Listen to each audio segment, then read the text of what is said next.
Actually, I've almost forgotten my speech. So, in such intense is the pleasure to be here in London at the Science Museum and to discover this wonderful library. I'm not completely technophile. I love books. You know, they are not going to disappear. It's pleasure. Now, I'm a historian in the classic sense, educated in the humanities. I'm not a computer scientist, or I'm not a scientist at all. I'm not an engineer. My only knowledge of hardware comes from when I was 15 in the attic of our house in Burgundy. I was tinkering with valves and transistors and wires and things, and jamming the TV sets of our neighbors.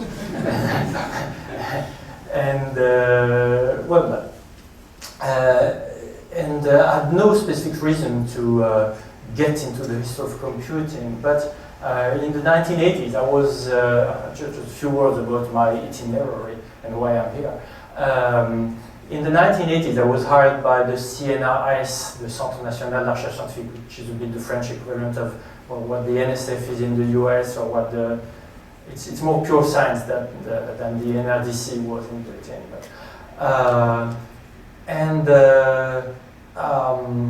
I was studying history meanwhile, and I started wondering where I was working. I'm not from a family of academics or of public servants. I was really wondering what was the output of the CNRS, in which 100 million francs were invested every year.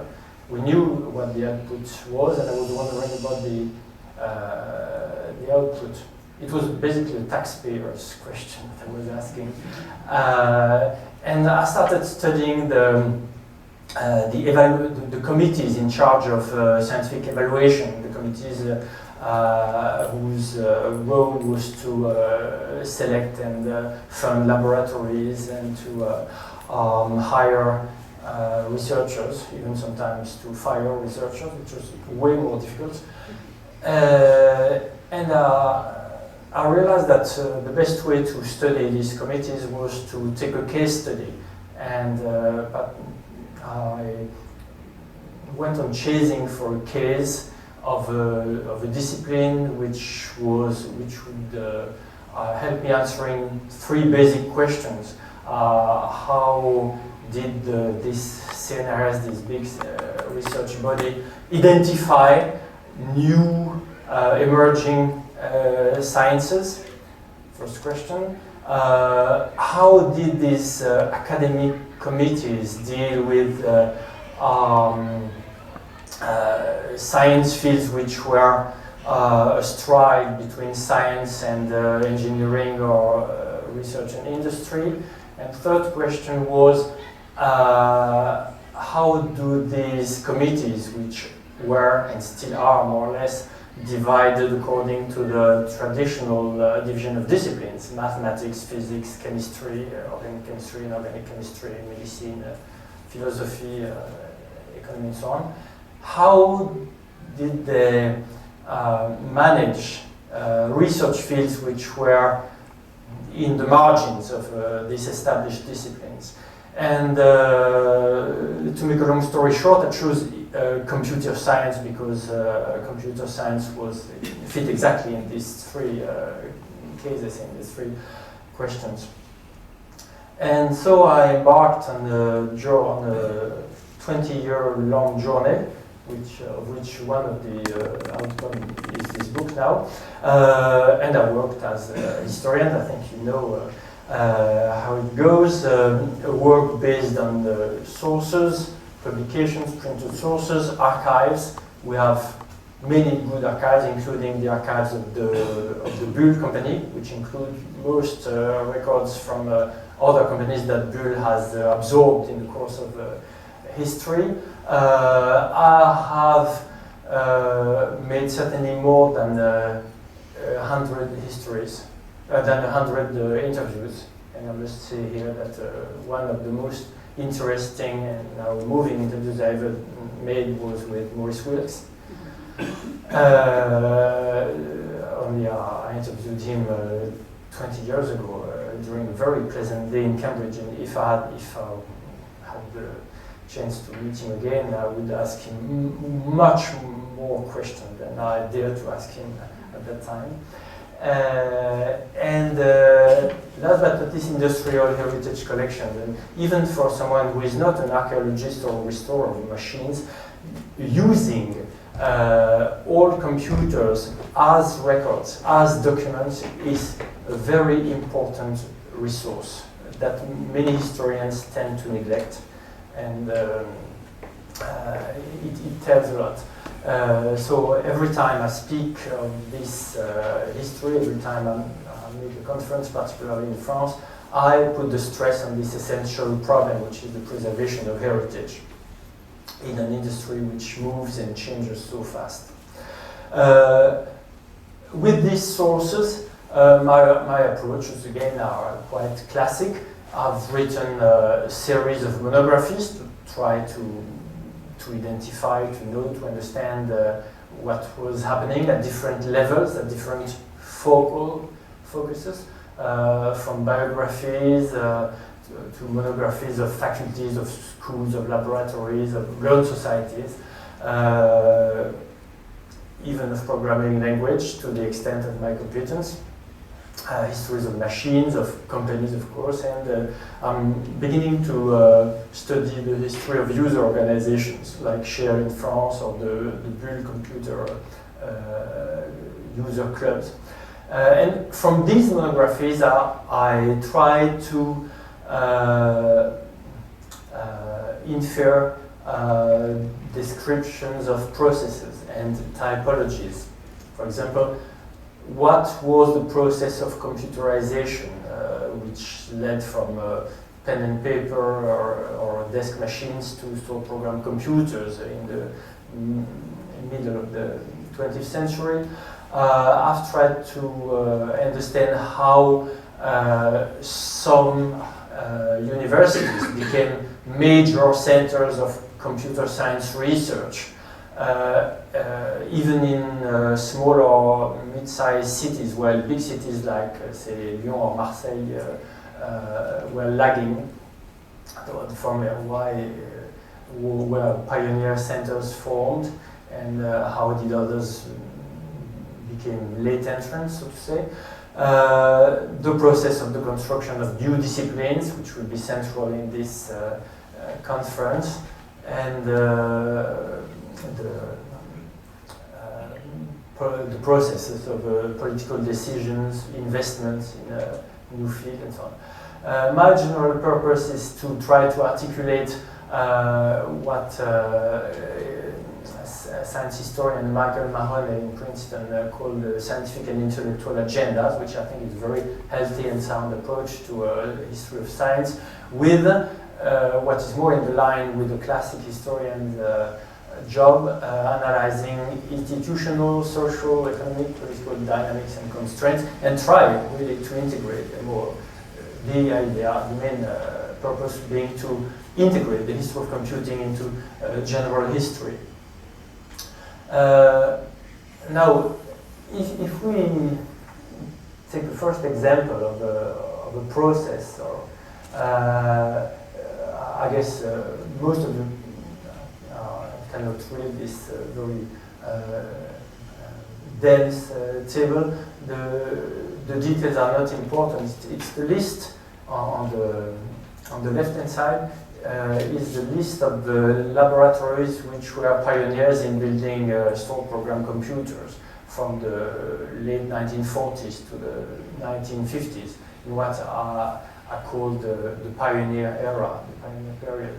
The second column is the stored program computers which were built, then the dates, and then the companies which took these concepts or sometimes industrialized these prototype machines.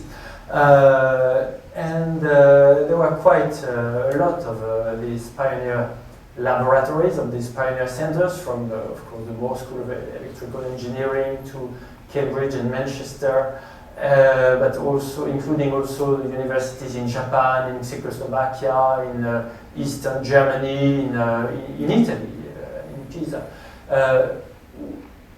One country is missing in this list, it's France. Bizarrely, no one had, among French historians, had spotted this this not so enviable version of the French exception, that France was the only industrial country where public research was unable to complete a stored program computer at this pioneer period. So I started to try to understand why. The main reason I could find was not World War II, because other countries had been occupied and destroyed and isolated from the general movement of technical progress during the war, like Denmark, which managed to make a stored program computer. There were other reasons, and the key reason which I identified was that there was a lack of tradition of there was a lack of computing, of calculus tradition in France at that time, at that precise time. I'm not speaking of an everlasting France, because we will go back to Fourier, to Pascal and so on. In the mid 20th century, what was important in mathematics, what was the great movement in mathematics, was the pure mathematics movement called the Bourbaki group, which attracted most of the brilliant mathematicians at that time. And while applied mathematics were lagging, were the poor cousin of mathematics, hardly considered mathematics. Another reason which historians of science usually don't consider was the lack of demand from the electrical industry. And that's economic history. That's an explanation for the history of science, which I take from economic and industrial history. If you look at the machines, the differential integrators made by Van Warbush in the US and the other calculators designed in the 1930s and 1940s, many of them aimed at satisfying the needs of the electrical engineering field. The problem in France was that electrical engineering companies like Thomson, CGE, Alstom and so on were mainly working with American and Swiss patents. And so they didn't need much research, and so they didn't need much computation, and so they didn't need much applied mathematics. And this, in my opinion, is the main reason why the first electronic computers in France were not made by the academic world, which had not much recent tradition in this field. They were made by the industry. In 1948, a small startup electronics company was created with a contract from the Air Force to build electronic computers, and it started shipping first analog computers like this one, which were soon acquired by university laboratories, and soon this company shipped the first stored program computers in France, emulated by Bull and by IBM. So that was the first Bull electronics computer in 1956. So you see the time lag between the first commercial computers in the US and in Britain, 1951, and France, the mid-1950s. From then on, a movement started. Back to my central topic, the emergence of computer science as a discipline. The academic landscape was and still is dominated by institutions at high level. In the university system, the Conseil Supérieur des Universités with its committees is in charge and was in charge of hiring and selecting assistant professors and professors.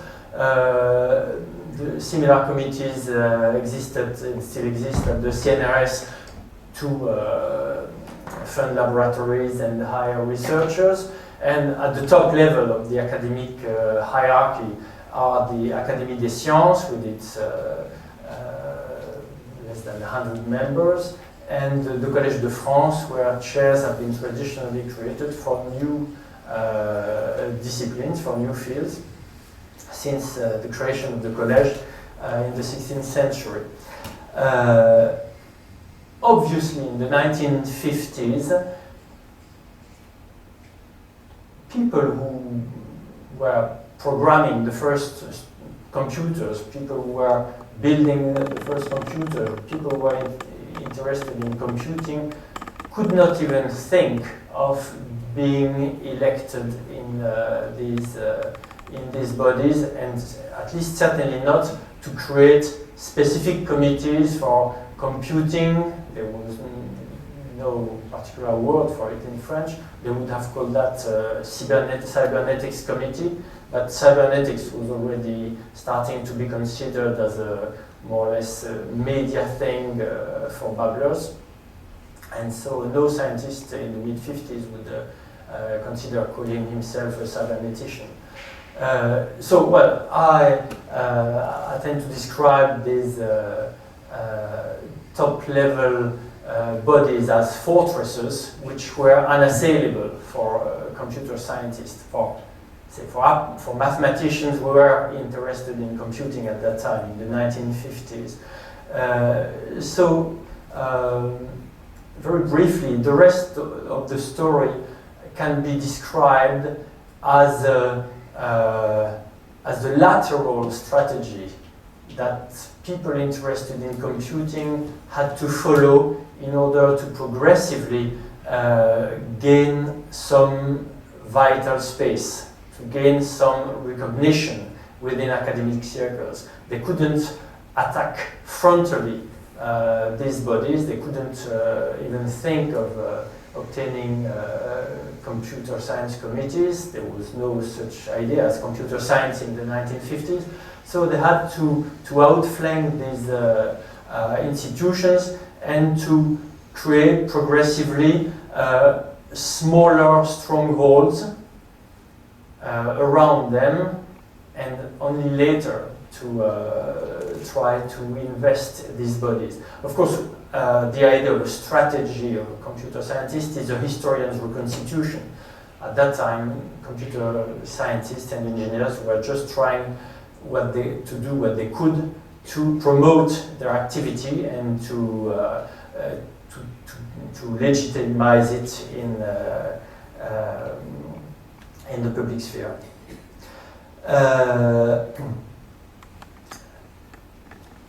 Actually, it all started not with computing, but with applied mathematics.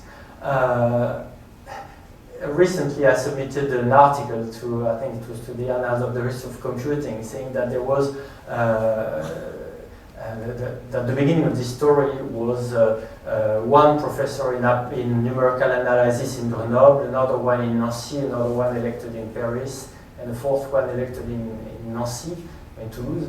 And one of the American reviewers asked, you mean several professors in numerical analysis? No, at that time in France there were four young, new professors in numerical analysis who had great trouble having their subdiscipline recognized as legitimate by mathematicians.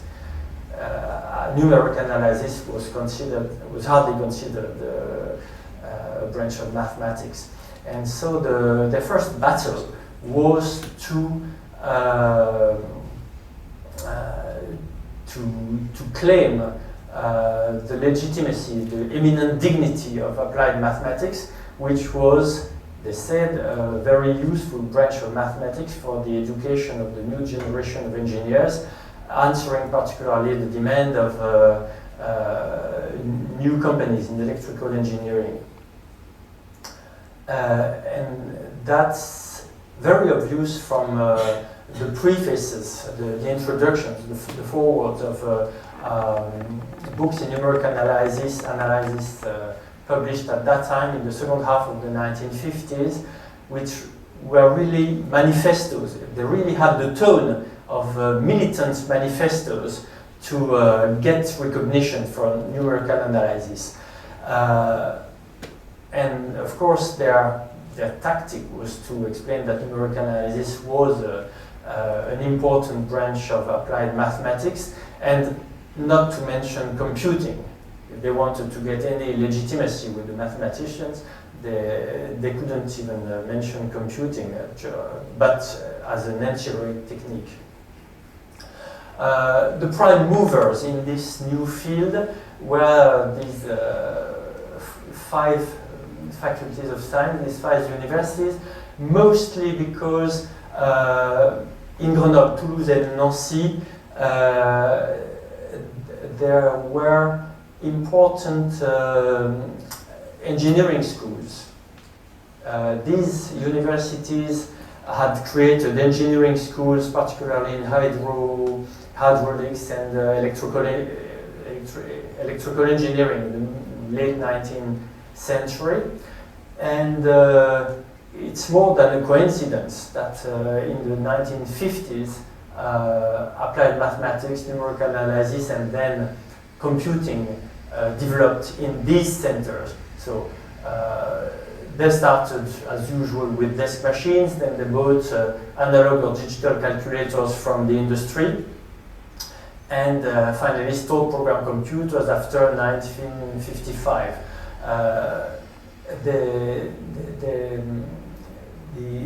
The action, the behavior of the founders of these centers was always the same. Developing applied mathematics and computing in a threefold move. Creating computing centers, developing courses, teaching, and starting research, creating a small research team and then a laboratory. First, all these activities were centered on numerical analysis, but from 1956, 1957 appeared the first diplomas of ingénieur mathématicien, engineer mathematicians, which is really a bizarre phrase. It certainly shocked some of the high authorities in the academic world at that time, which were later transformed into informaticiens, diplôme d'informatique, and so on. And so, what characterized the first center, the prime movers, was this threefold enterprise. In many cases, in many other faculties, so in Poitiers, in big cities like Lyon or Marseille, there was only a small computing center and some programming courses at technical level, which could never give way to research. And so these centers may have acquired big computers sometimes, but they never, well, they lagged in developing research, and so they could never get at, they could never reach an international level in computer science until at least the 1970s or 1980s. Another part of this strategy, which I mentioned from the computer professionals, was to create learned societies and user groups.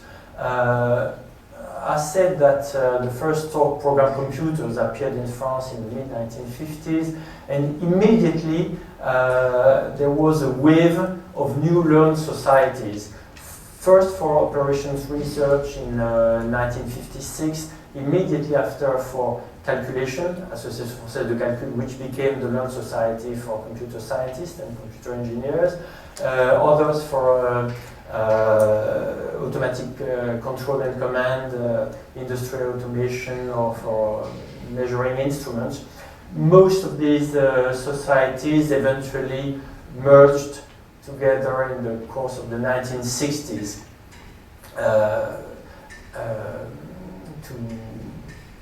to join forces and to join forces around this new emerging technology, which was computing. I won't say much about the user groups, but it's important to note that they were important to create the sense of a community of computer engineers, a community of professionals. The French Learned Society for Computing, AFCAL, was the French partner of the creation of the organization of the first conference first international conference of information processing societies, which took place in Paris in 1959 under the auspices of UNESCO. It was a very important event. Numerically, it was a very important event because people came from nearly 100 countries. I think there were 2,000 or 3,000 computer scientists and engineers gathering at UNESCO and Grand Palais at that time. It was also very important for the French numerical analysts and specialists of computing because the conferences which were given at this meeting, especially by British, by American, and by a few German speakers, opened their perspectives much beyond the numerical applications of computers. It was there that many French scientists discovered, for example, projects in machine translation or projects in automatic information retrieval. And it was operationally important in that sense that immediately after this conference, new laboratories were created in France for machine translation with the military support in part, for studying information structure, information retrieval, what was to become later databases and so on. This laboratory was created not by a mathematician but by an archaeologist. Who was one of the fathers of the artificial intelligence research in France.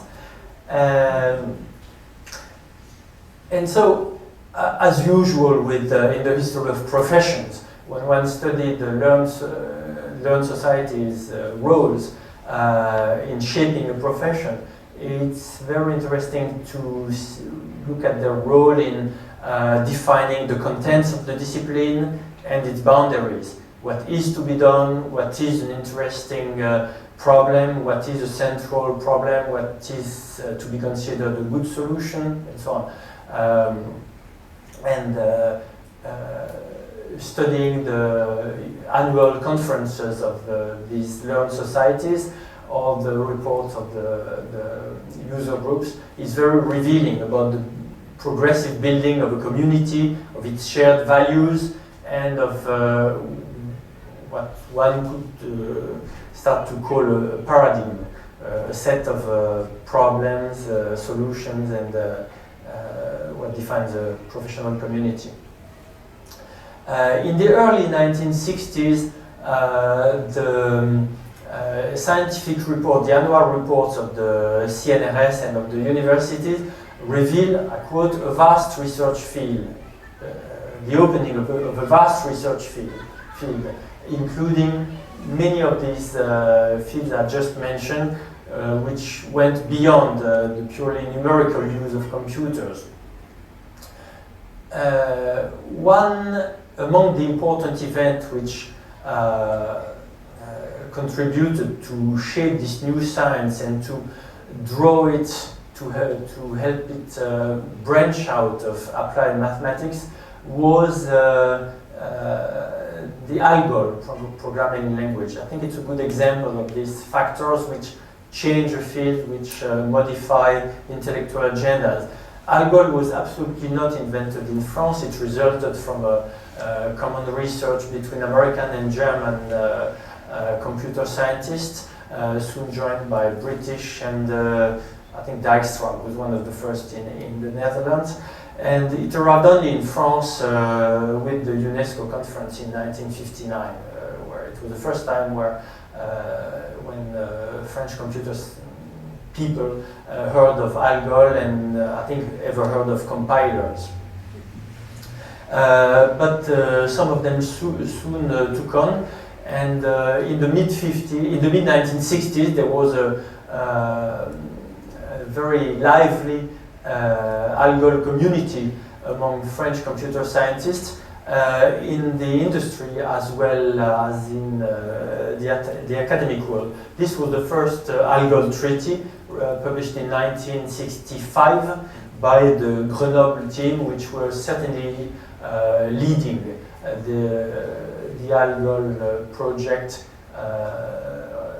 on the French side, with a seminar and a collective project to write algol compilers for all computers which were available in France.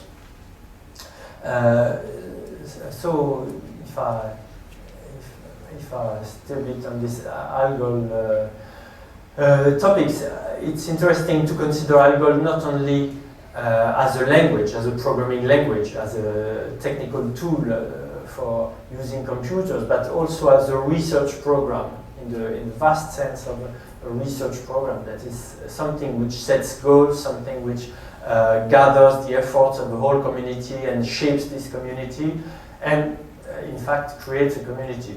It could arguably be said that algol created the first paradigm in computer science. It was not.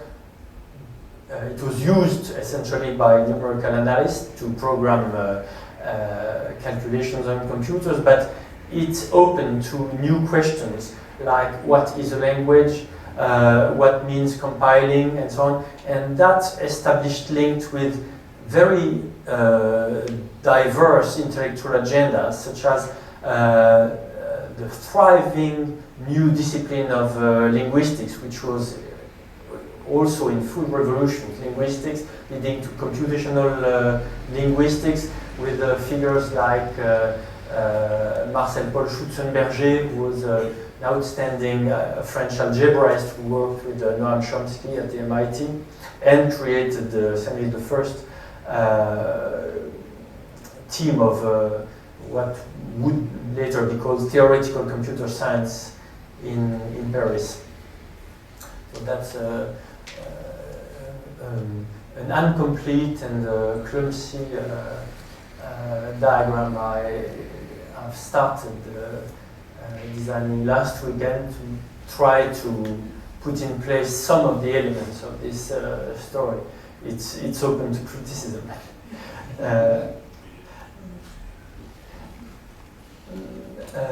Outside of this high-level intellectual concerns, computing and later computer science enjoyed a strong governmental support. A newly created body with the French government was the Délégation Générale à la Recherche Scientifique et Technique, which was much inspired by the British NRDC and by the NSF, with the idea to introduce something which didn't exist until then in France, which was the concept of contract research policy, distributing short or mid-term contracts to foster a specific field, a specific discipline to study specific problems. And in 1962, the DGRST created first a program of research in electronics. And within this electronics research program, a calculator, an electronic computing committee appeared in late 1962. It was the first time in France that a specific committee, that a specific research program was created for things related to computing, outside of any mathematical context or set. Actually, it was initially a part of the electronics research program. Another active force in parallel was the military research and development services. Until 1962, it had been mainly the Air Force and the Navy which had awarded the contracts to university laboratories and to a few companies to develop computers and computing methods. In 1962, a new body was created to focus some military research contracts on pure science, on more basic science than just research aimed at creating a computer device for missile guidance, for example. The DRME, which was modeled after the American ARPA, amplified military support to basic sciences and put the stress on real-time languages, real-time systems, but really at a basic science level. One interesting thing is that the contracts which were awarded by this body were not secret, contrary to the contracts awarded by the Air Force or Navy before. And thirdly, the CNRS, again, the CNRS direction, the CNRS management, the decision makers in charge of science policy wanted to target priority fields and laboratories in emerging sciences. And so, of course, one of the means to foster priority fields was to launch research programs, and very much like the DGRST or the DRME, they created new modes of action based on research contracts, of which some of the first were awarded to research in computing, and particularly research on algebra, research on languages and compilers. So again, the decision makers at science policy level were focusing support on programming, on languages, on compilers, something which were distinctively no longer applied mathematics, even if most of these researchers were conducted by people with mathematical training. They arrived at a point in 1965 where they started discussing about the nature of this new scientific activity, about what this new research was and where it could fit in the CNRS committees. The main problem, the basic problem of the CNRS at that time was that the number of researchers and laboratories had grown, had tripled or quadrupled since the early 1950s. And for example, in the Committee for Mechanics and Applied Mathematics, there were too many researchers for the committee. One had to split this committee. And so the main problem was what to do with computing, with applied, with numerical analysis. There were two major options considered. Should we create a committee for computer science, or should we merge computing with pure mathematics? The computer, what we consider now as being computer scientists, did not have an agreement about what should be done, because some of them really considered that computing was an application of mathematics, some others considered that it had to go with electronics, etc. They were divided. On the one hand, the idea to create a committee, a specific committee for computer science, actually it was for computer science, operations research, and control and command theory, control theory. It had some arguments in favor of it. Computer science was a science in construction, which was more and more distinct from mathematics, so it had to gain autonomy. There was a growing number of researchers to take care of, and there was a growing demand for professors to educate computer users and computer scientists. And the best way to train, the best way to educate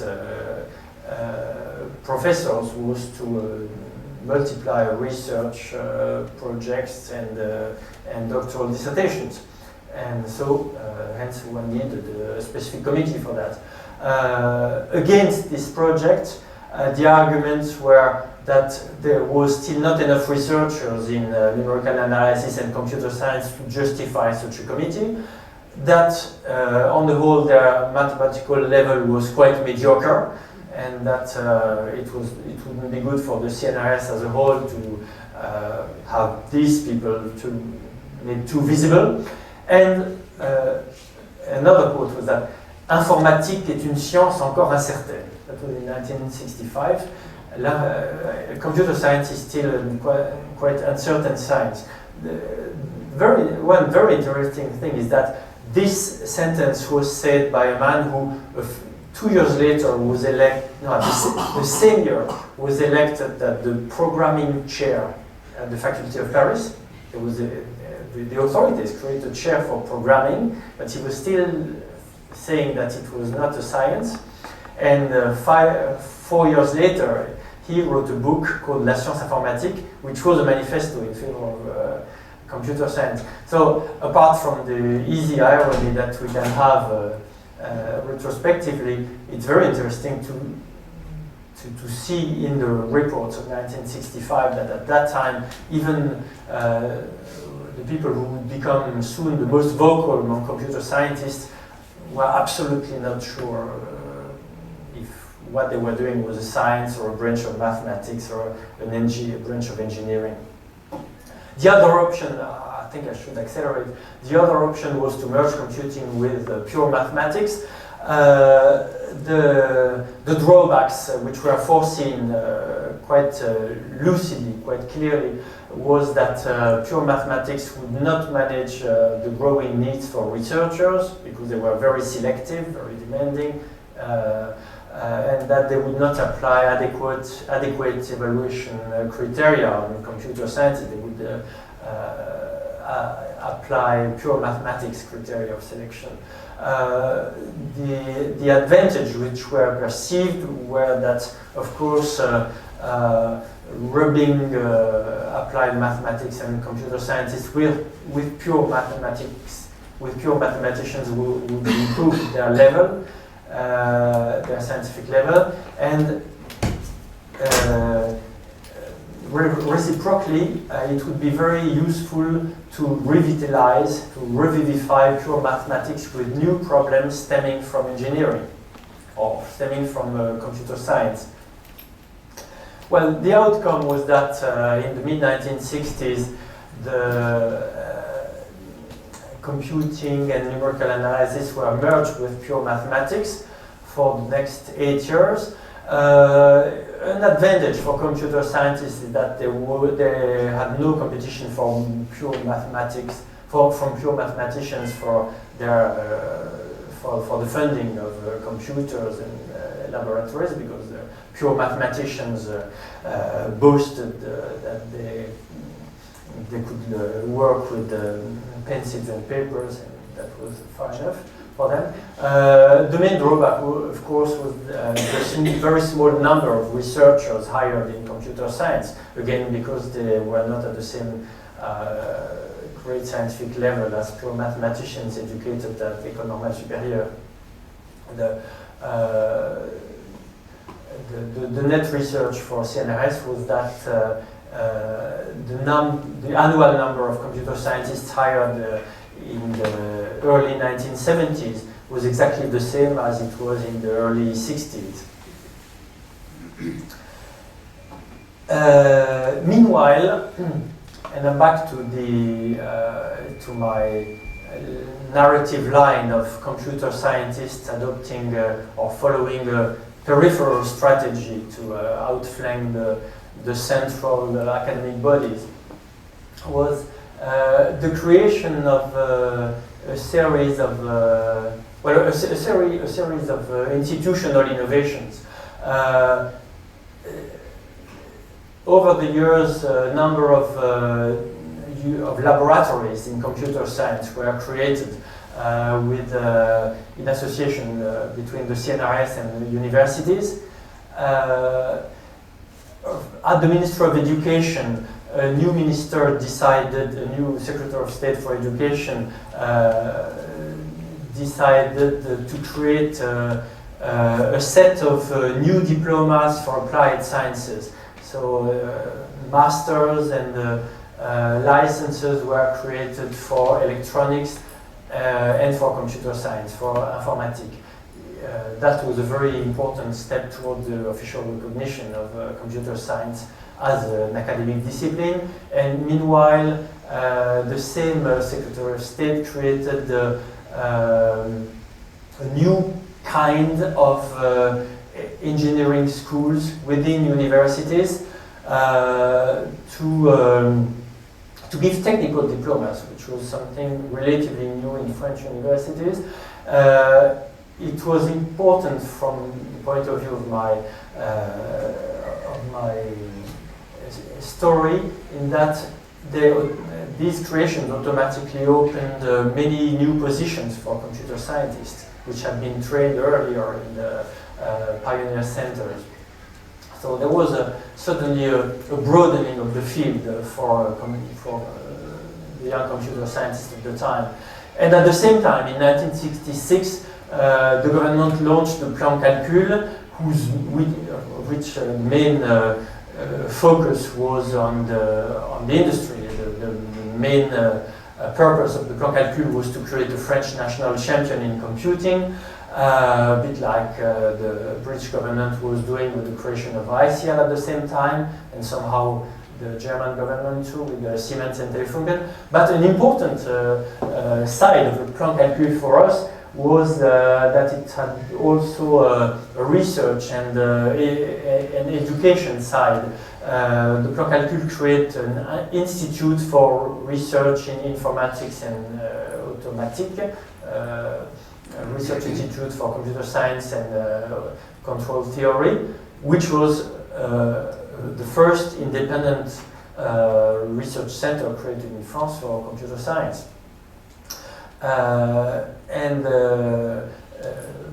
Parallel actions of the Plan Calcul were aiming at multiplying the training of computer experts and fostering the installation of computing equipment in all universities and all engineering schools. And soon, from the early 1970s, they started to experiment with small computers in secondary schools, first to train school teachers, and then to try to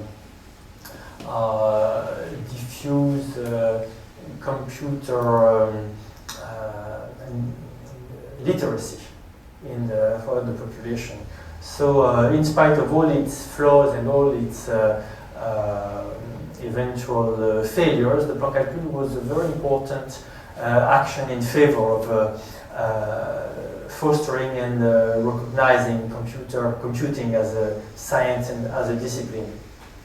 And a very important factor, which was way more important, I think, than any intellectual agendas, than any scientific reasoning, was purely and simply the massive demand of the market for trained computer technicians and engineers. It was because the administration, the services, the bureaucracies, the companies, including computer manufacturers and software companies, needed hundreds and thousands of young computer users or engineers, that the higher education system had to create classrooms, classes, teachers and instructors positions by dozens and then by hundreds. And that is reflected in the number of doctoral dissertations in computing and numerical analysis defended in France. I've started compiling the doctoral dissertations in this field. I've not finished, but I think this chart should be true, perhaps with a 5 to 10% approximation. I don't think I will find much more than the 800 or 850 titles of doctoral dissertation in this field that I have now compiled. We see it starts in 1956 and it goes to 1973. There is a very obvious leap forward or upward in from 1967 1968. That is just after the creation of the first masters and licenses in computer science. With all these progresses, with all this growth, with this quantitative growth, a new science began to assert itself explicitly. For example, people who had been immersed in the ALGOL project in the early 1960s started moving to developing operating systems. And operating systems were really even further than ALGOL from numerical analysis. What are we doing? They seem to be asking themselves. It was clearly no longer something in mathematics. It was clearly a new kind of engineering, but it had an important mathematical background. One of the young professors who were active in this field and were representative of its evolution from first astrophysics to numerical analysis to ALGOL to operating system development was Jacques Arsac, who had been elected in the chair of programming at the Sorbonne in '65, and who published a real manifesto called provocatively La science informatique at the end of the 1960s. And this book was just a book which stood on the shelves. It really inspired reforms because it was read and understood and accepted by decision makers at the Ministry of Education and at the CNRS. Meanwhile, other groups in France, in Paris and in Nancy started to asserting the existence of the theoretical computer science, grouping together branches of mathematics and of logic which had really nothing to do with what was still categorized as applied mathematics, like automata theory, computational linguistics, language theory, etc. Very far from numerical analysis. And in 1970, 1971, they created a laboratory for theoretical computer science, and in 1972 they created learned societies specifically for theoretical computer science at French and at European level. They even tried to get funding for theoretical computer science research from the European community, but they never succeeded. And an argument which all these people could mobilize in favor of their campaign for their recognition was the huge demand from practitioners, what was called later the software crisis, and what was and then for which the answer would eventually be called software engineering. The term appeared only in the 1970s. But all these scientists could argue that practitioners of computer development and of operating systems development in the industry needed a better scientific understanding of what computing really was. And so the more entangled practitioners were in their operating system development, the more funding should be given to automata theory or language theory research. In the mid-1950s, computer science in France could boast a series of successes which provided it with new arguments for its legitimacy and for its recognition. For example, IBM Corporation had chosen the Grenoble Computer Science Laboratory as a partner to create a scientific center in continental Europe. This scientific center soon produced very interesting results in the fields of virtual memories and virtual machines and others. And the Institute of Computer Science Research, which had been created by the Plan Calcul, had a quite bad start. But then it took off with the development of an ARPANET-like network called Cyclade, which started working on French territory and with a connection with the NPL system in '74. Other breakthroughs were made in Grenoble again in the field of relational database structures, and in '71 a new professor from Grenoble who had landed in Marseille, who had been trained in the Algol project, invented a new language which really revolutionized algorithmics, called Prolog. And that's the map of the Cyclade network as it was in early 1975, connecting several major computer science centers, major universities, the NPL in London, and the European scientific research in Brussels, I think. One interesting thing about this map is that I scanned it from La Gazette des Mathématiciens, which is the bulletin of the French mathematicians. It was in a mathematicians journal that we find a sign of interest for this new technology, for these networks, and the article is half ironic, half a confession.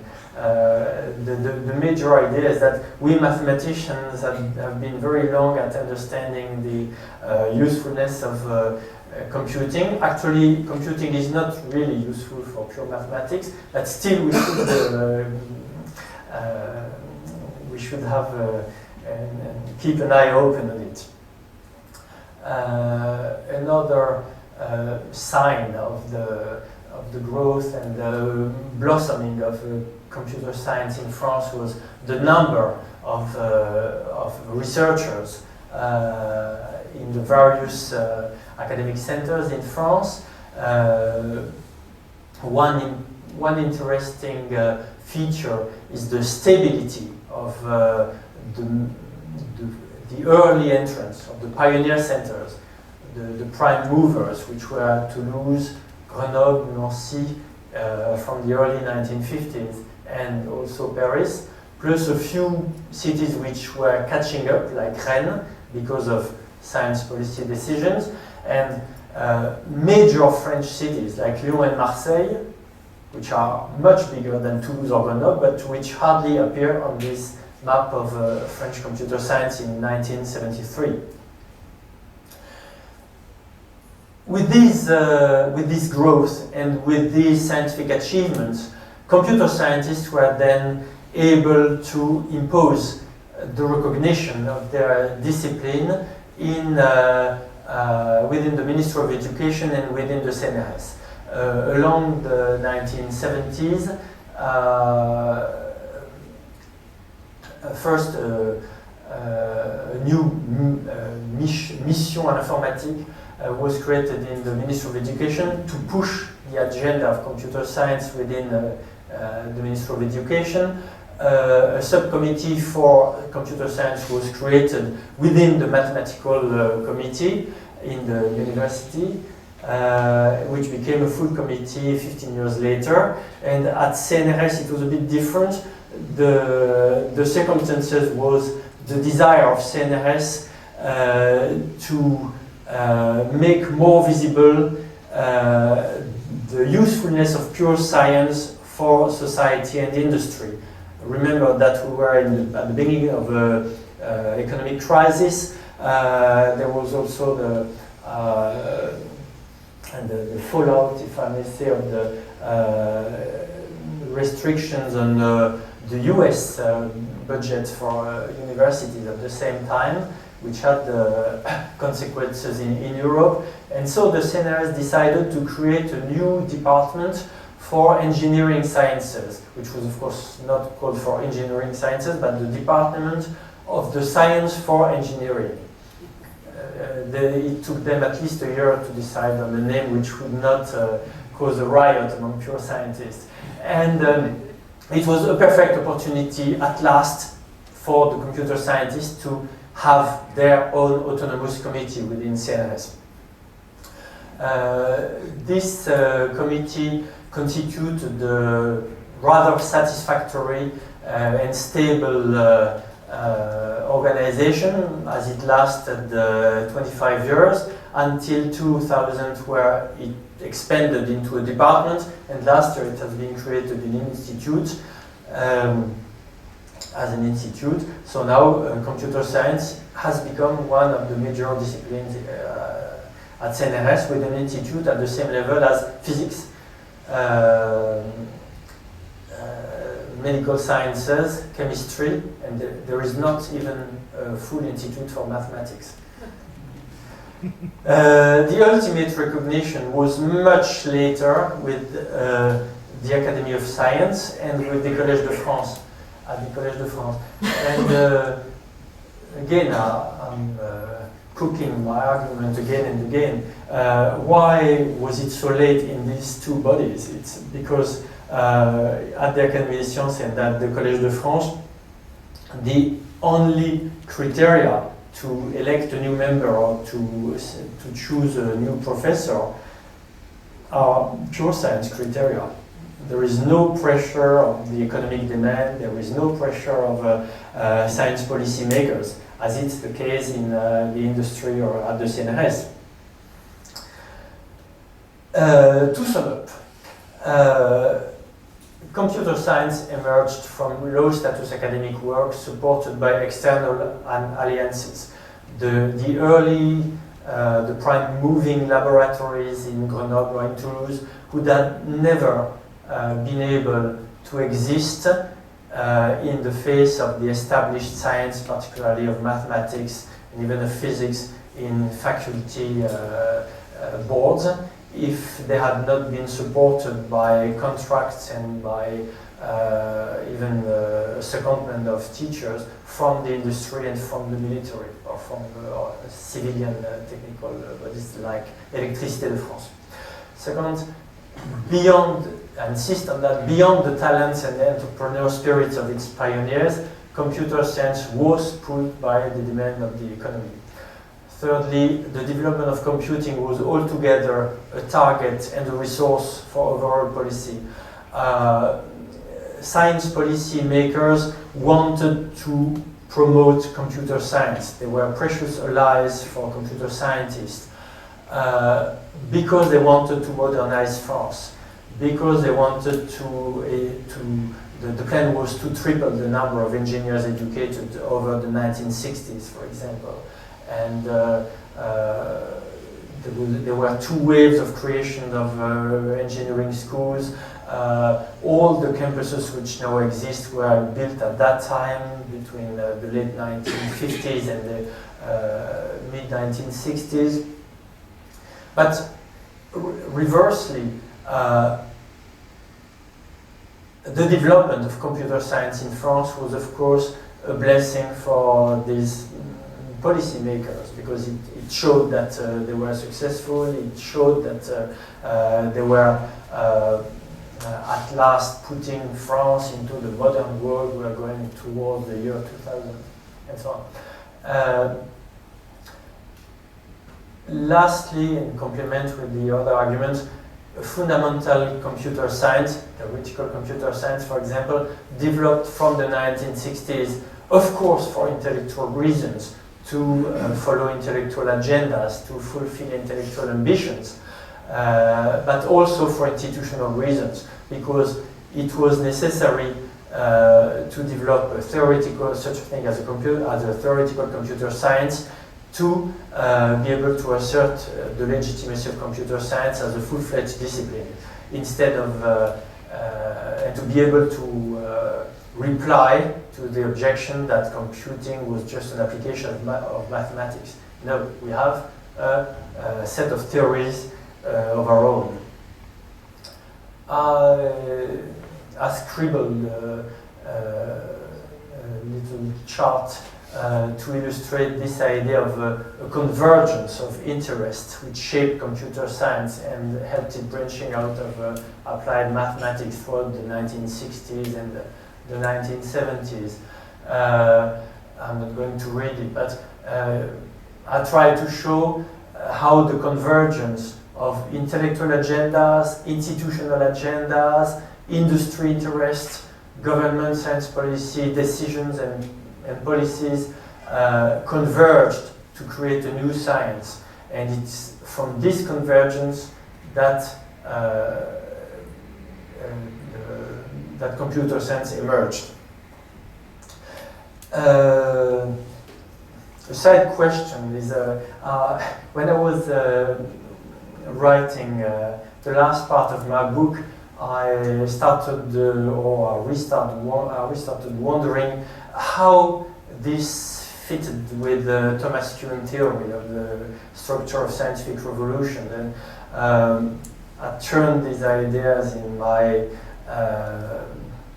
head for a while, and evidently, to me, the computer cannot be considered a scientific revolution. It's not to say that it didn't foster a scientific revolution, or that it wasn't a revolution itself, but the computer, to me, was evidently a technical answer to a technical problem. We are in the classic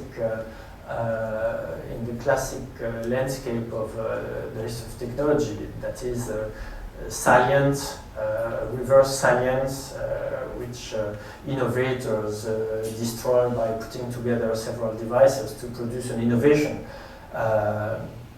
It's essentially on the technical side.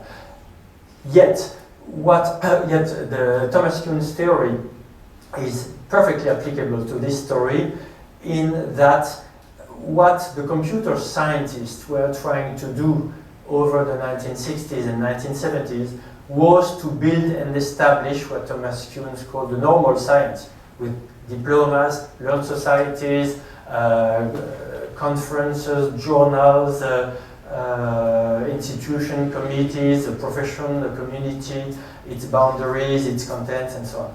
And it was, in turn, the establishment of this science, along with the progress of the computers and of their use, that fostered the scientific revolution far beyond the world of computer science itself.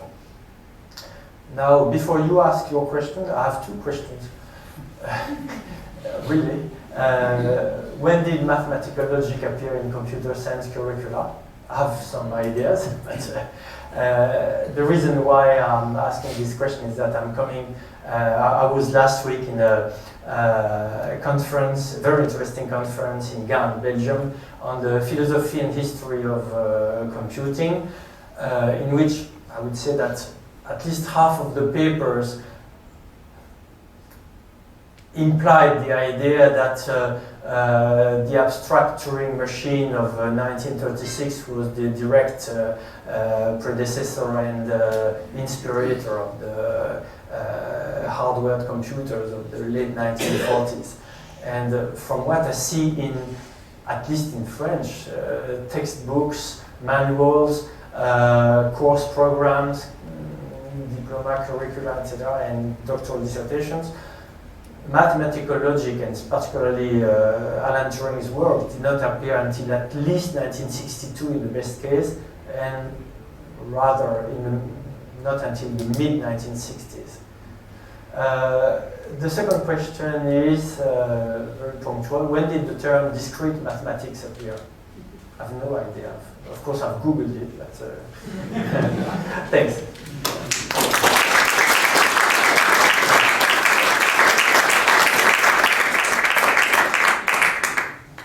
you very much indeed, Professor Mounier-Kuhn. Now, are there any questions or answers or comments on the context is different, but we must think of some parallels or comparisons and contrasts with our own situation. So, who would like to?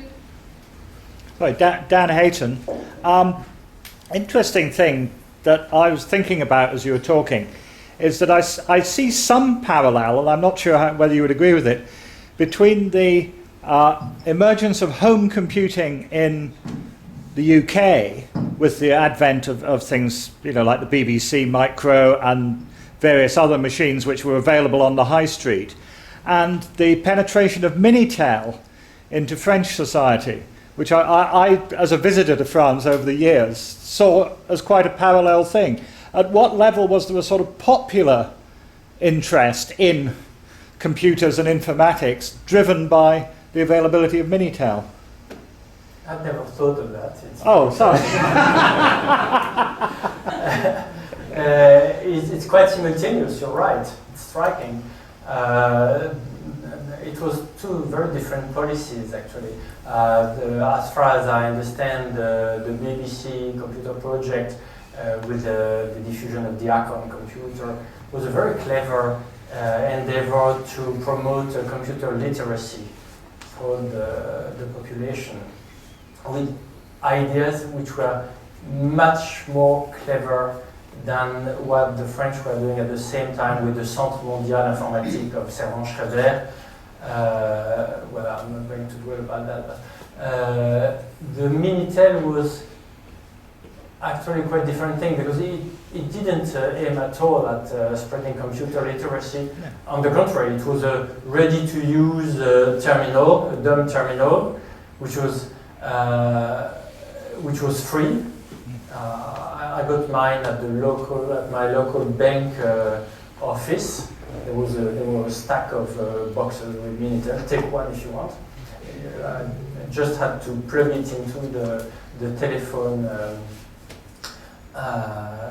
supply, and it worked. And most people used the Minitel essentially for consulting train or airline timetables, and of course the phone book. The phone book was on the Minitel, which was extremely convenient. And then to chat either truck drivers who had forgotten the key of the house and send a message to Madame, or of course the Minitel Rose with people exchanging dirty propositions. And that made a lot of money. Actually, today the leading French internet access provider first made its money. The founder made his money on the Minitel Rose in the early 1990s. So recycling of money. The only real intersection between the two worlds was that soon after young bright people started developing their own applications on the Minitel, and long before the internet arrived, many people had been developing say auction systems, online auction systems on the Minitel. There were hundreds and perhaps thousands of applications. Of course, ads, classified ads for newspapers. You could get most of the newspapers' headlines because after a few months of battle against the Minitel, the newspapers, the big media had understood that it was a new asset for them, and they had invaded the Minitel. So the Minitel was not aimed at spreading computer literacy, but it happened to be a perfect media for young people who knew how to develop, to write software and to use a network, to invent new applications, and many of them afterwards were converted on the internet. For example, what is now eBay was partly based on something which was called eBazaar, which I think was developed by a Franco-Belgian.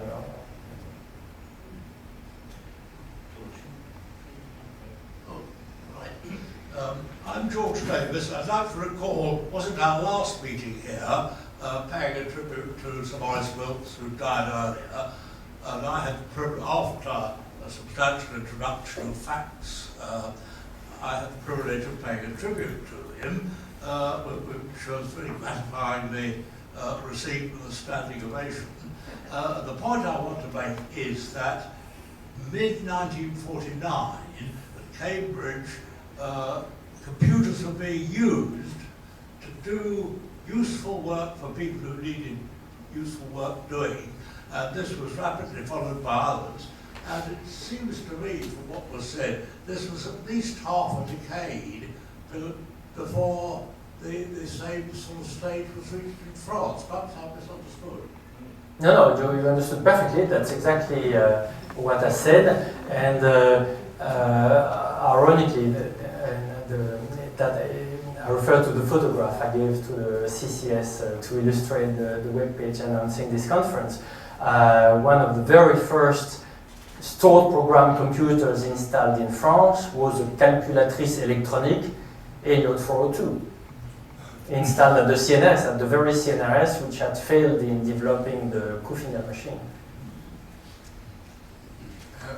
Roger Johnson. I've been involved for many years with computer societies, learned societies around Europe and more widely. I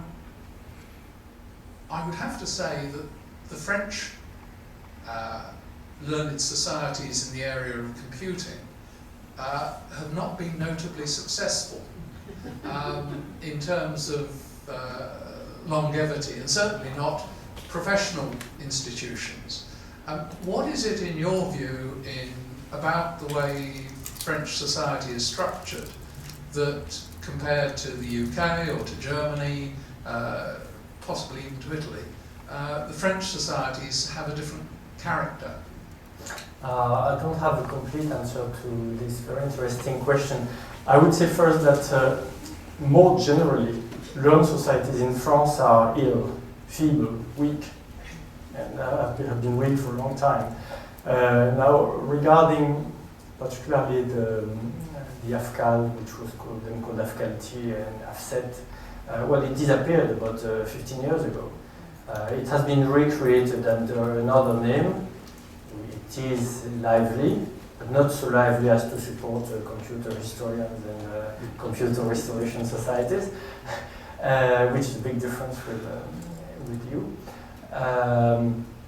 I've been talking a lot with Jean Carteron, who was one of the founders of the French Learned Societies, and I remember that once on the train to Grenoble, I brought some of the records and bulletins of these French Learned Societies from the early 1960s, and I showed that, I hadn't realized that we are so many 6 years after our creation. So it was a thriving society in the 1960s. It was also a very large society. Well, it looked thriving because it had merged with the operations research society, with the automatic control theory, and with one or two others. And of course that generated internal tensions. So as soon as the late 1960s, there were several issues of the journal of the society, one for theoretical computer science, another one for applied applications of computing, another one for mathematical science. And they had to put great effort into gluing all these subsets together. But the main factor which led to the demise of the AFSET, that was the last name of the society, was the decline of the French computer industry, which had been supporting it for decades. And one of the main supporters was Électricité de France, and for some reasons in the early 1990s, Électricité de France reduced its support.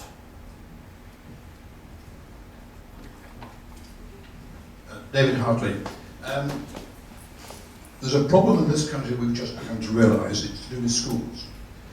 Thanks to a rather senior Google man recently, he made us all realise that we don't teach computer science in schools. We teach computer literacy to the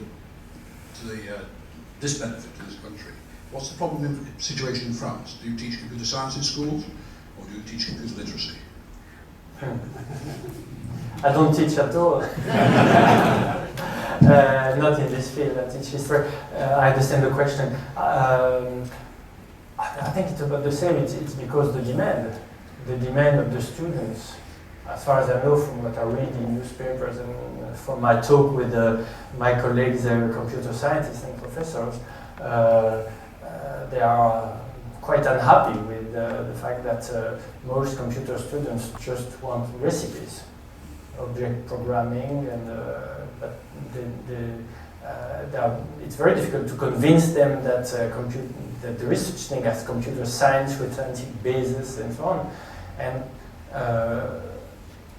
I'm sure many of them actually don't need that, unfortunately, for our intellectual tastes. They don't really need it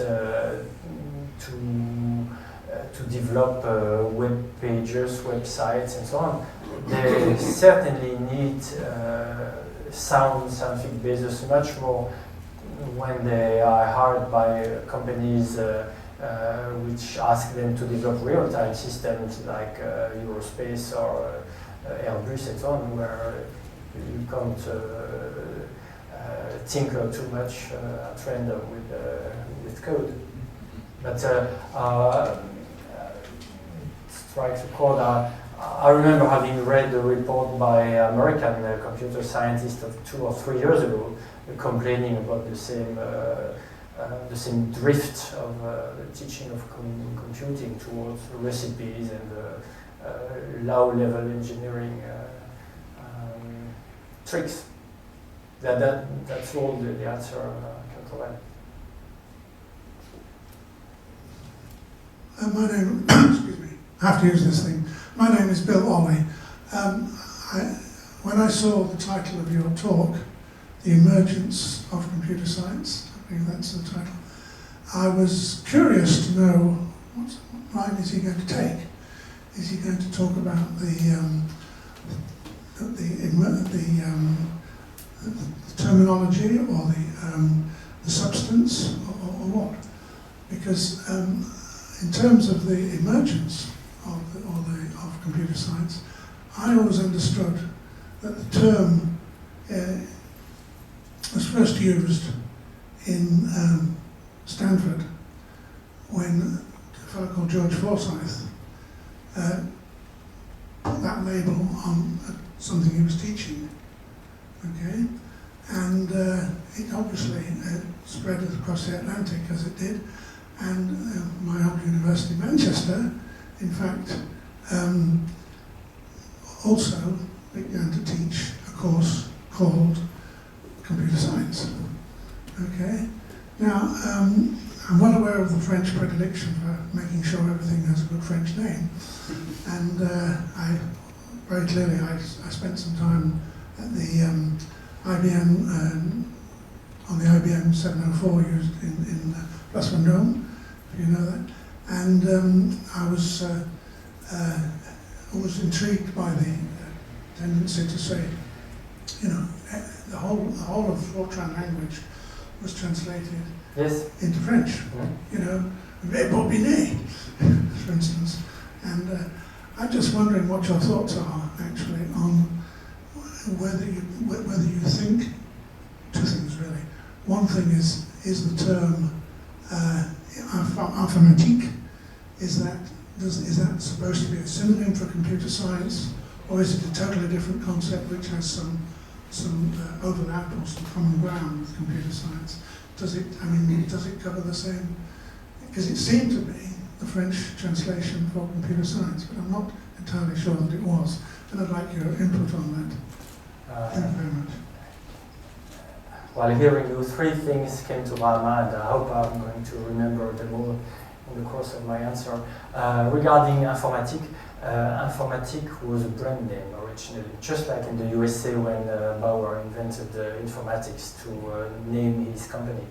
Informatique was created at the same time in June 1962 by Philippe Dreyfus and Robert Lattès to name a Société d'informatique appliquée, which was a subsidiary of the SEMA company.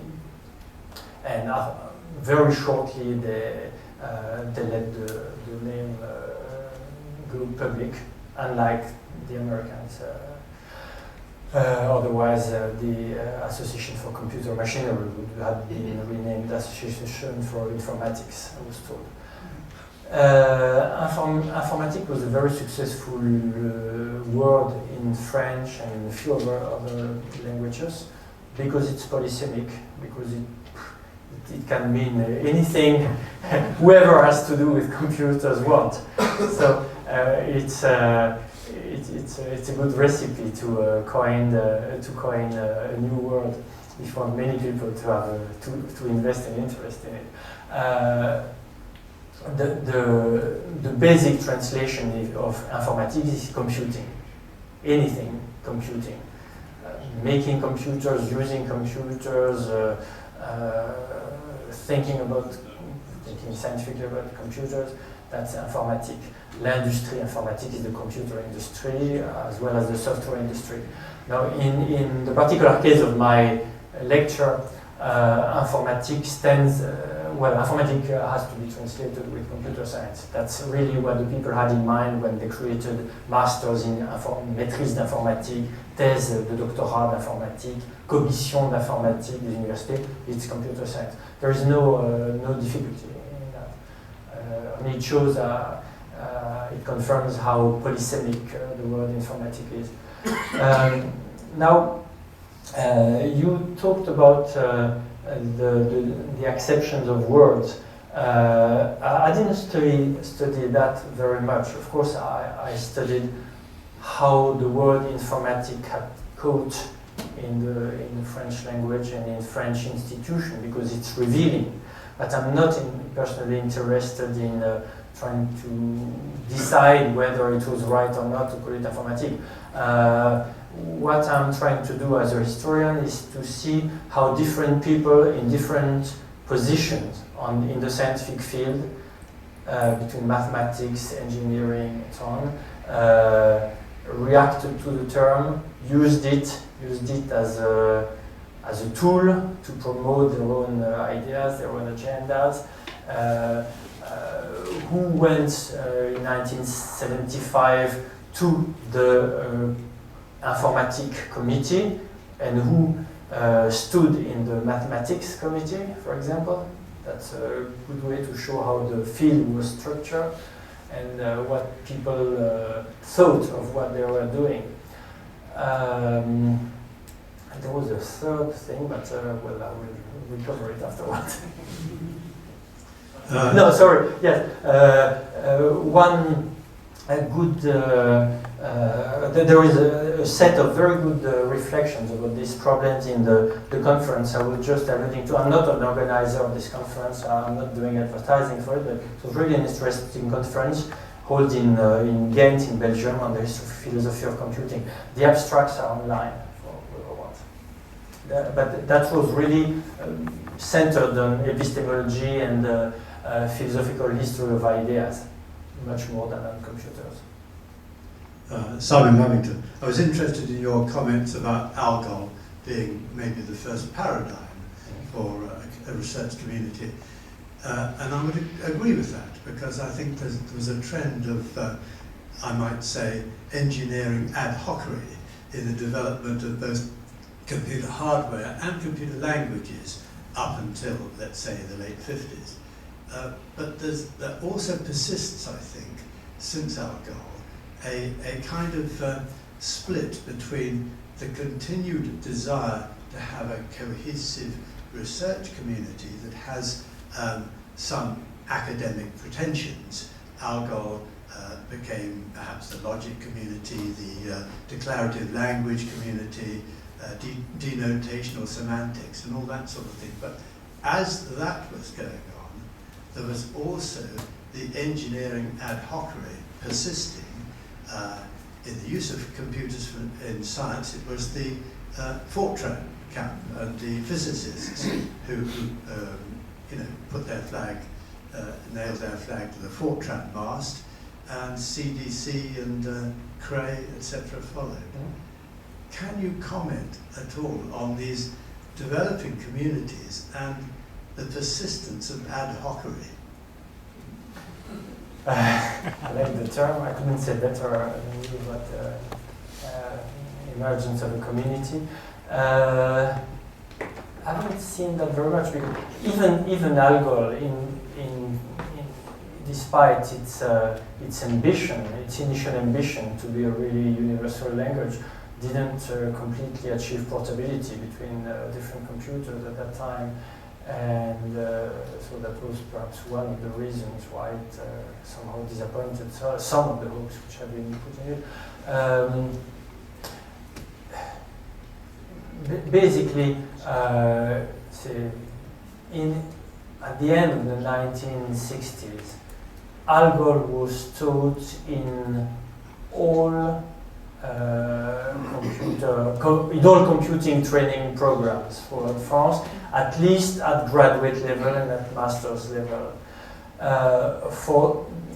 When it was just for training technicians, for training physicists who wanted to use computers for their calculations, Algol was beginning to fade away, and it was still Fortran which was the major language taught.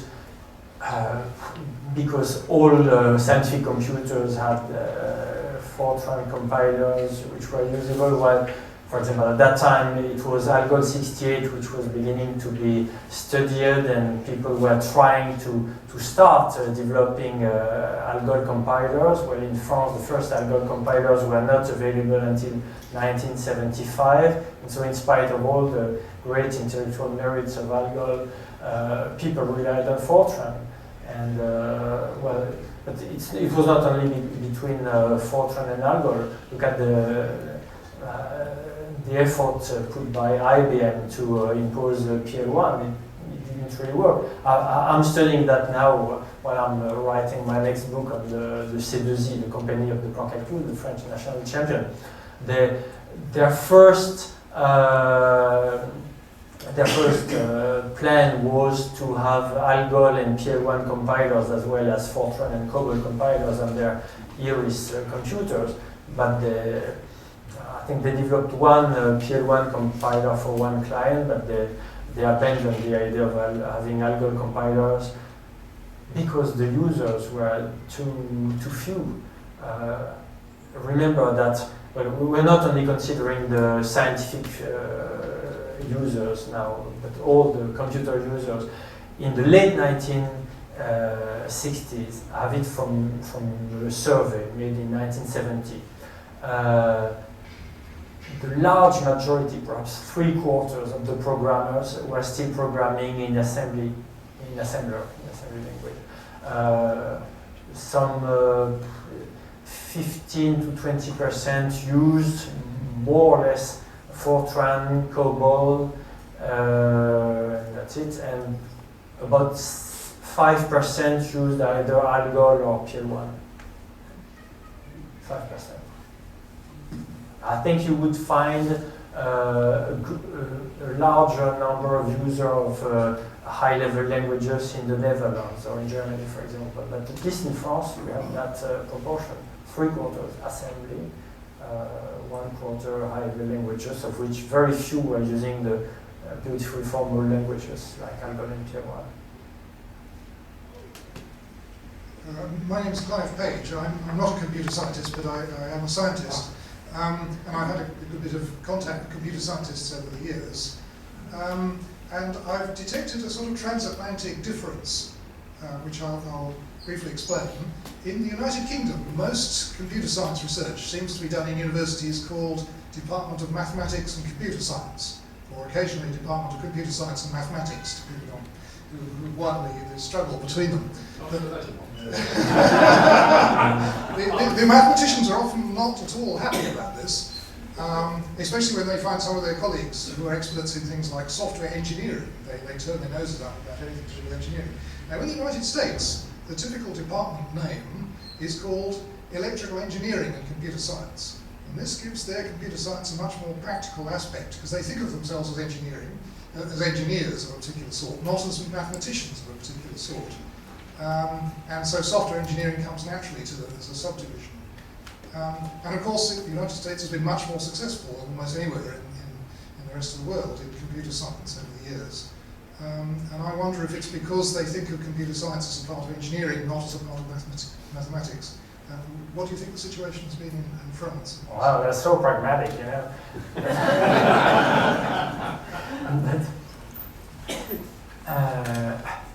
On the whole, I refer to the table of early short program computers, which I showed at the beginning. On the whole, 2/3 of the early computers were built in mathematics laboratories, mathematics and mathematical environment, and only 1/3 in electrical engineering.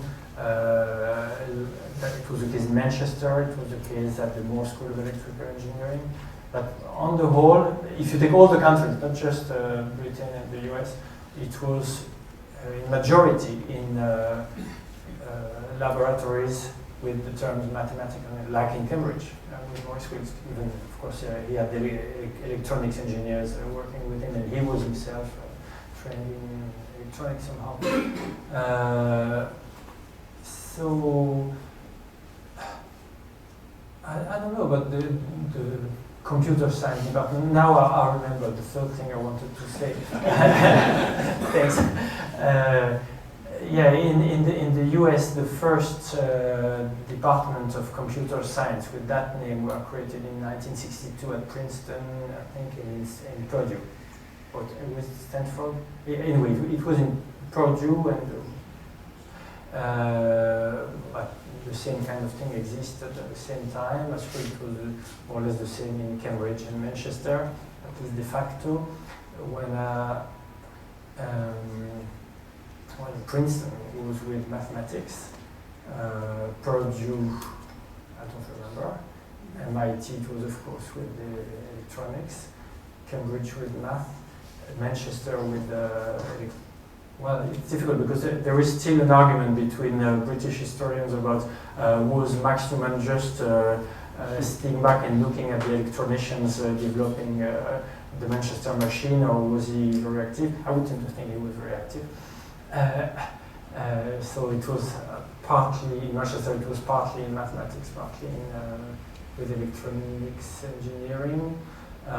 In France, without the name department, because there was no such thing as a department officially in a French university, the creation of the Institut de Programmation in Grenoble and in Paris in 1963 was exactly the equivalent of a department of computer science, with a chair of programming, with research laboratories, a computer, etc. And that was definitely in the shadow of the chair of numerical analysis to the mathematics. The two only environments which I can see in France where computers and computer science were developed in an environment of electronics engineering were in Toulouse and the Laboratory for Automatic Control in Grenoble. The Laboratory for Automatic Control in Grenoble developed a prototype mini computer in the mid-1960s, which was industrialized and became a real industrial success in the European mini computer industry. In Toulouse, it was very different. Toulouse was a city with hardly any real mathematicians, to talk like the French mathematicians of that time. And the computer people didn't have any complex, didn't have any need to get any kind of legitimacy in the face of mathematicians. So they were really rooted in electronics, in automatic control, and they made a computer. They certainly wasted most of their effort. They would have made better developing programming techniques and and real computer science than tinkering with hardware. That's my opinion. Sorry, David Hartley again. Apologise for coming twice. There's an underlying bit of philosophy of my own, which I don't know if you might share, that it comes up in these various questions. And that is, the computer is the first machine that man has ever devised as general purpose. It can apply to any subject, and is. And I think that is the reason why so many other subjects try to adopt it from time to time when they first discover it. Mathematics, I think, discovered it probably first, and therefore the mathematics sort of thing lingers to it. But at its core, there is computer science. Of that, there's no doubt. There's the science of computing, the technology of computing. But it spreads out into other disciplines. Computers of the law, for example. Within the law profession, there are experts in computing. And they no doubt have computer societies of their own and things like that. And I think this might be part of the explanation of why we have this confusion of mathematics and computer science and so on. Can I finish with correct you slightly about Cambridge? Sorry? I'll correct you about Cambridge. When the university first proposed a laboratory, it was created in 1937, and the proposal was for a computing laboratory. Yes. When it was formed, it was actually changed to mathematical laboratory for political reasons between the mathematicians. It didn't get its proper title back for 34 years.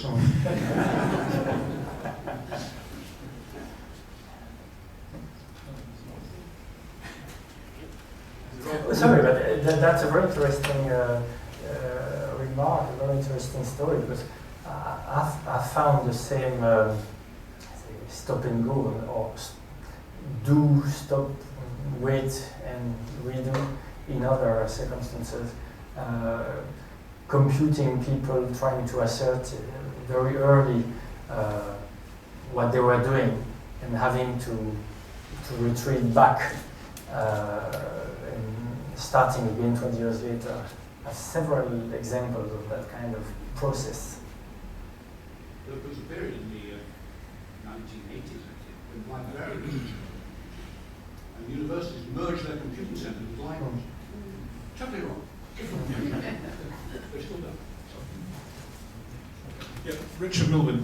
Unfortunately, David Hartley's asked both of my questions. It took all the time from his first question for me to think of the second question, which you then asked again. That's not a complaint. It's just it's actually flattery of a kind, and I'm very delighted to ask him.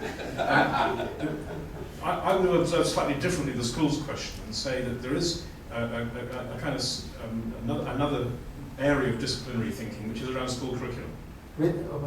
Around school curriculum. School curriculum has a concept of discipline, which I think is different from the higher education one. Mm-hmm. And indeed, I would go a step further and say there is, to some extent, a schism between computing and computer science at university level and computing as taught at school level. And it's led to all kinds of challenges.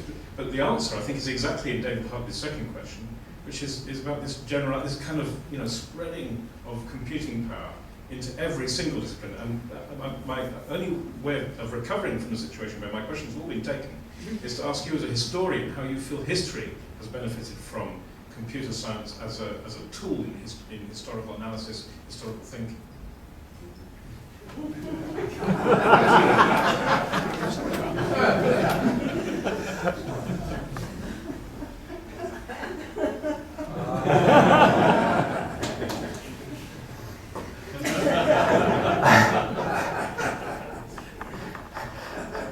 Well, my colleagues who study ancient history or early modern history and do the history of demography, the birth and death rate in 16th century Normandy would answer much better to this question, because they are real computer users. I'm just the user of a typewriter and a tabulator sometimes, and a telephone and what. Actually, in my French environment, historians started to use computers intensively in the late 1960s because of the need and of the intellectual agendas that history had at that time. Not all French historians were Marxist, but there was mega trends to quantitative history, to economic, demographic history, and to quantify everything that could be quantified in history. And it had led to remarkable results, including one of the very first books, perhaps the first book ever on the history of climate, based on the serial analysis of harvests and glacier positions and so on. In the past 20 years, history has gone less quantitative, more cultural, more about representations and so on. But of course, every historian uses computers, and with us at the Sorbonne, we have classes in statistics and in the scientific use of computers for historians and for social scientists. Well, that's a very, it's a very low level answer I can provide. There was another question. Lawrence Wade. Yes, thanks hugely for a wonderfully nuanced account. It was a pleasure to listen to. I had two questions, and the first one was asked by Bill Ollie about the origins of the word informatique. But sort of, I'm not alone in having tried to ponder what the nature of computers as artifacts are, and try to find some way of absorbing them into our assumed worlds, into something that is familiar. And so I wondered whether, I've often wondered whether the French calling a computer an ordinateur, whether there's some philosophical insight that you have, that the French have, about calling it such, in ways that would give us some insight about what it was. So I wondered if as you looked at the origins and etymology of informatique, whether there's some equally illuminating background to the choice of the word ordinateur. I would love to give you a great French deconstructive theory about that, but I'm sorry. We go to supermarkets and ask for an ordinateur, not too expensive, please. No, it's a product. It's a bit like the story of the word informatique. Originally, it was a brand name. In 1955. IBM decided to sell to market its IBM 650 in France, in continental Europe, and the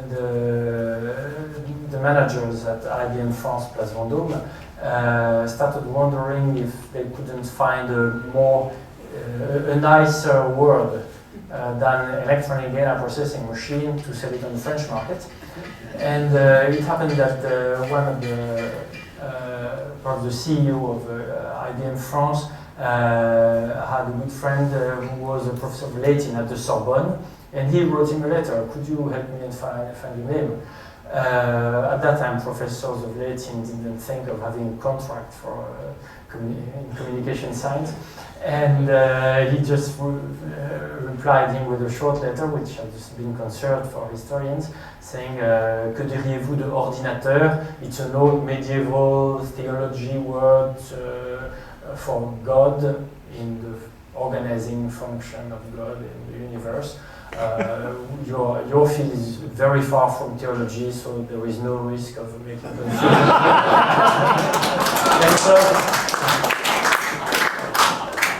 And that was it. And during 2 years, IBM retained the name, protected the name Ordinateur, and then let it go public. But during these 2 years, Bull struggled to find another name to compete against Ordinateur, so they found Ordonateur, which was just which failed just as the thing itself. Ordinateur was a complex system of one electronic processor with 2 or 3 different tabulators. Well, it reached the ceiling of the possibilities of the first generation Bull computers. Well, anyway, Ordinateur has become just a name like Frigidaire. It's exactly the same story as Frigidaire. First a brand, then a common name. With no philosophical name, with no philosophical implication, except in some philosophical heads, because there are people who still write books and articles about the fact that we should derive a whole family of names and words from ordinateur, ordiné, ordinationniste. No one listened to them.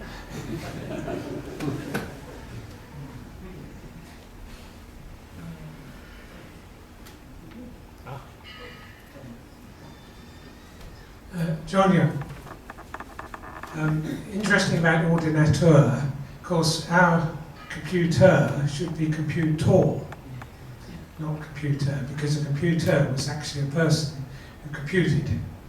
So you've actually kept the or sound for your computers. We didn't. Thank you. And the problem is that if we said ordinateur or computer in French, it would mean ordina wrong or compute wrong.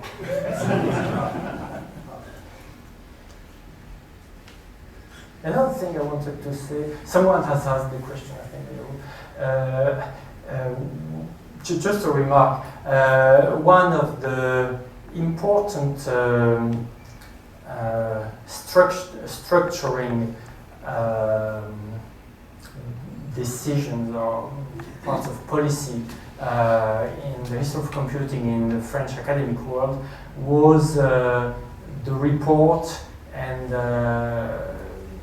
policy decisions made along the 1960s to reinforce success. That is, to